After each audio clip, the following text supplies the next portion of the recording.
Oundle was founded in 1556 when Sir William Laxton, Lord Mayor of London and Master of the Grocers' Company, changed his will to leave his money and his property in London to the Grocers' Company and required of them that they should run a school in Oundle.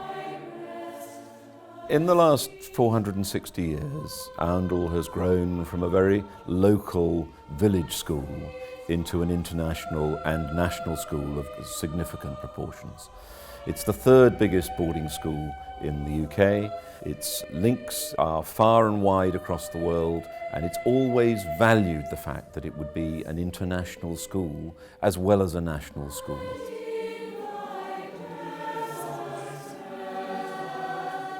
The first school register, which started in 1626 and had been written in hand ever since.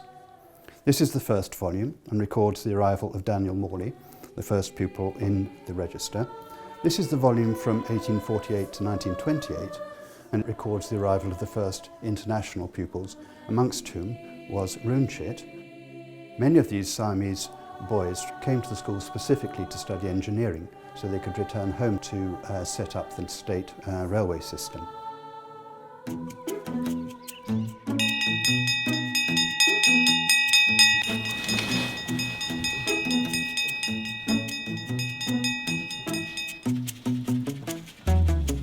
Okay, so a typical day at Oundle would be wake up at around 7:15, get ready, like get dressed, go down to breakfast at 7:45.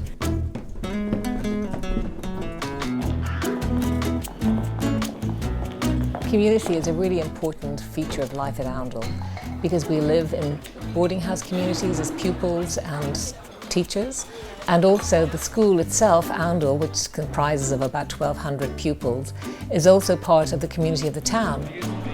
You know, then tomorrow will be tutorials. From 2:30 to 4:30 you will be here and your tutors will come and talk about your reports. Anything else from you guys?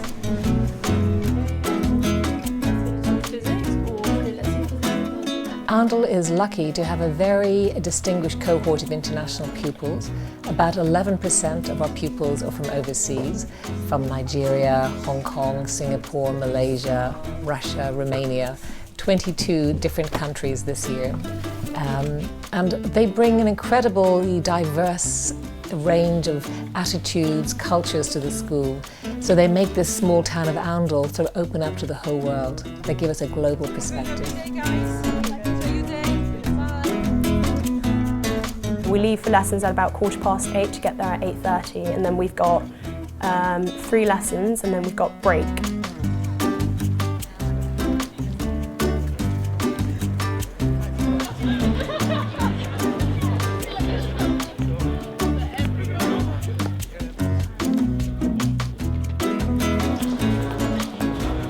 We consider ourselves to be one of the foremost academic schools in the country, both in terms of what we offer in an examine sense, the setup in our curriculum, the results pupils achieve, the universities pupils attend.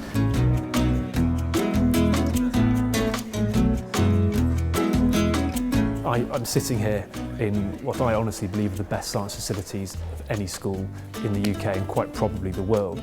Yet, I'll tell you, hand on heart, the thing I'm most proud of is our teachers. We have fabulous teachers who inspired generation after generation of Oundelians. Happy children learn. I think that's the basis of it all. If we keep them happy and confident while they're learning here, then they will produce things that they never thought they had it anywhere near themselves.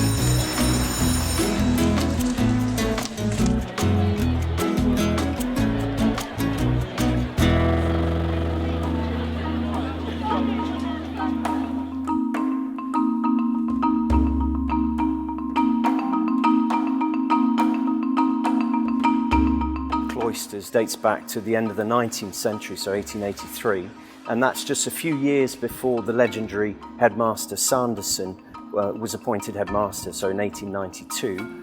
He remained headmaster until his death in 1922, so a number of the other buildings date back to his time. We sit here in the Great Hall which was only built because of the generous gifts when Frederick William Sanderson was headmaster. He then commissioned the chapel as a memory to the fallen in the Great War, and that was completed the same year of his death, and in fact his ashes are buried in the chapel. Oundle has been very fortunate to develop the school through a huge number of generous benefactions. One of the most powerful examples would be the school library.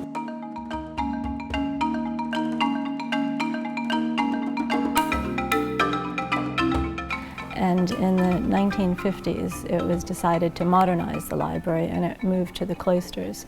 And at that point, the library benefited from the generosity of 3 generations of the Cripps family. It's a unique school in that it's embedded in a town. So we're part of a town and yet we're a school as well. And I think the fact that it marries together so well makes it unusual, unique in that respect. In break time, we usually go to cloisters and meet up with friends, and from meeting up with friends we go out to town to go to break and buy some food, and sometimes we go to Norman's, and there's also Trendles and lots of different options, so you can have whatever you want. After break we go on for another 2 lessons. Art is completely like a new subject to me after I came to Oundle, because all I did in China before was maths, physics and chemistry or sciences. Art helps me become more open-minded, and also I apply for architecture, so I'm really interested in art.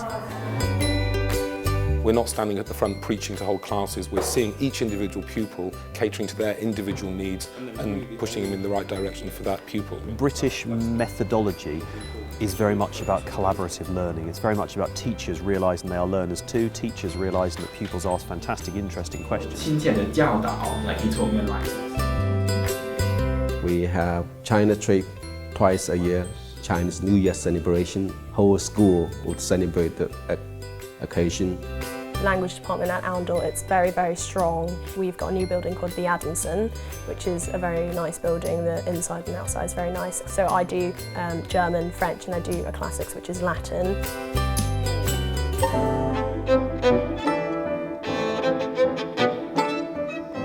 I feel that the music needs to be the soul of a school, it needs to be the expression of a school, and we express it with hymn singing, with our music making, of our large orchestras, small ensembles, as soloists. It's all encompassing with the expression. This is my 5th year in Oundle, and music has definitely developed me, and here you get to play it in so many different ensembles, playing in quintet or quartet. I mean, that's a really different experience to anything else, really.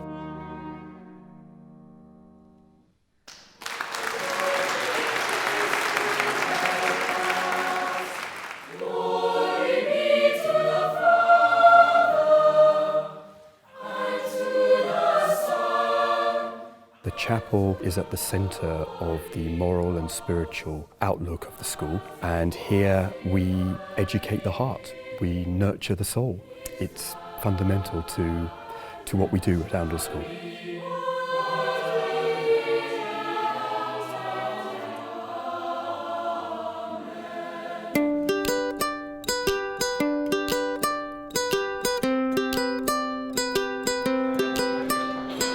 And then we come back to house for lunch. On Mondays we've got tutor lunch, so we get to bond with different years and learn about each other. The tutorial system's embedded in everything that we do. We have tutors in every house who belong to the house, and we all meet very often, so they're part of the strong network of support for each child. Oundle cares well of my son. Good housemaster and tutors make sure he is improving in many ways, not just academics. You get really nice downtime with your friends and like have a chat, just kind of a time to have a rest. I really enjoy boarding house because I think it's the best way to get involved in, to integrate with the local students. Everyone here, including my teachers and my friends, are very nice and patient, and I'm pretty sure they will help you make a transition from who you used to be to who you are now.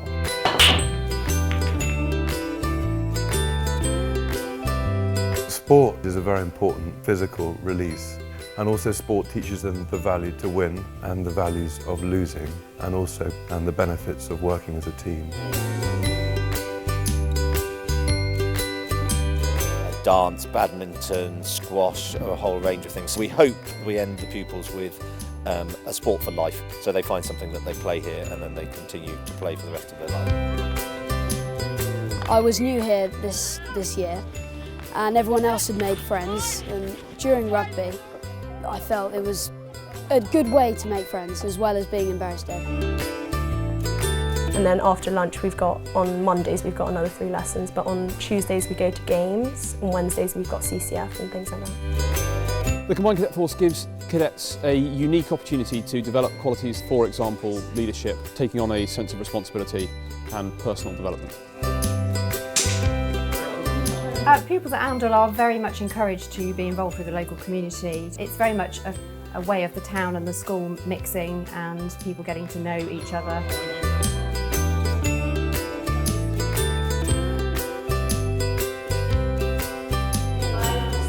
7, 8. Corner, corner, hip, hip. Up, push down. After school or after sports, we usually have time for afternoon tea, where we have different kinds of foods every day, which is really nice. The kitchen does it very well.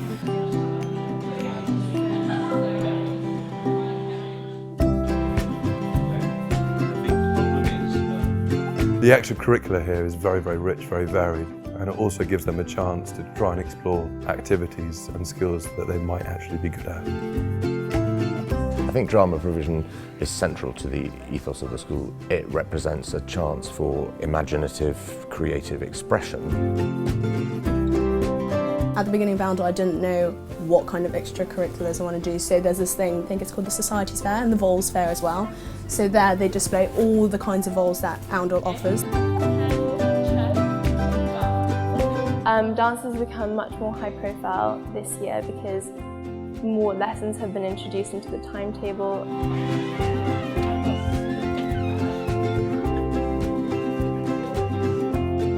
And then during prep time it's from 7:30 to 9, so during that time you'll have prep that was set to you on the day, which the teachers give you, and you finish that. Oundelians are busy. They use their time effectively, they work hard, they play hard. They benefit from being in a lovely environment, but there is a pace and purpose about their life that I think is truly distinctive. There's a real depth of legacy that ensures that pupils, even if they passed through the school 50 or 60 years ago, this is the point where they say, you know, here's where it started. And what they want to do is they want to come back and they want to create a part of their own history back here at Oundle. If I was to ever be homesick, it'd be because I'm away from my family, away from my friends, from my old school and things like that. But then I have to think again why I'm here, and I've created such great friends here. Completely different from Hong Kong. After you settle in, then it's all well and good. Of course I miss home, but I also wouldn't want to leave Oundle because Oundle's such a great place to be.